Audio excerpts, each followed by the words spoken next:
කොල්ලට අවුරුදු 16 කොල්ල දඩබ්බරයිලු. මං කිව්වා මද්ද්‍රව්‍ය පාවිච්චි කරනවද?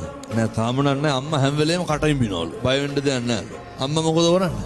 කොල්ලා කටින් බිනවලු හැම වෙලේම. මං අහුවා තාත්තගෙන් දැන් ළමයා මුරණ්ඩු වෙනකොට ළමයා කියන දේ අහන්න නැති වෙනකොට ඔය ඇත්තෝ මොකද කරේ කියලා. ඊට පස්සේ කිව්වා හාමුදුරනේ මං ටිකක් තදට හිටියලු.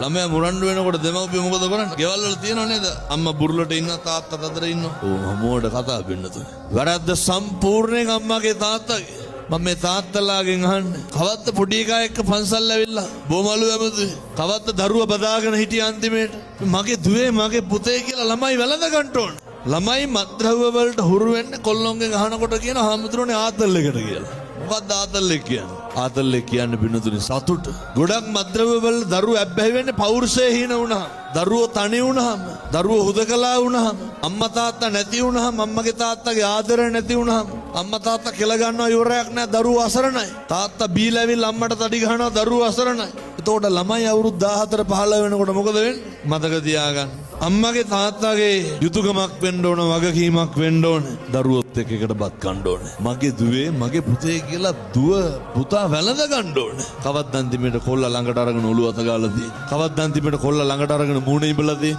අහනකොට කියන තදට ඉන්නවලු ඒ වුණාට තදට ඉඳලා කරන්න පුළුවන් හරි ආදරණීය තාත්තා කෙනෙක් වෙන්න ආදරණීය අම්මා කෙනෙක් වෙන්න කොච්චරද කියනවනම් දරුවන්ට පුළුවන් වෙන්න ඕනේ අම්මටයි තාත්තටයි පිටු පාණ්ඩ බැරි මට්ටමට හිත හැදෙන්න ඕනේ. කවදාවත් දරුවන්ගේ පෞරුෂය දරුවන්ගේ කොන්ද ගෙවල් වල කඩන්න එපා. දරුවෝ හීන කරන්න එපා. එහෙම වුණාම මේ දරුවෝ මත්ද්‍රව්‍ය වලට හුරු වෙනවා. ඇබ්බැහි වෙනවා. මම ඒ දරුවන්ට කියනවා අම්මගේ තාත්තගේ සිතුම් පැතුම් මොන මට්ටමේ තිබ්බත් කමන්නේ. එක පොලිසියකවත් නැහැ. අප දෙන්න කවුරු ඇවිල්ලාද? යාළුවෝ ඇවිල්ලා. හැමතැනම ඉන්නේ අම්මා තාත්තා ඇවිල්ලා. මොකක් හරි වැරදුනහම කවුද ඉන්නේ? අම්මයි තාත්තයි.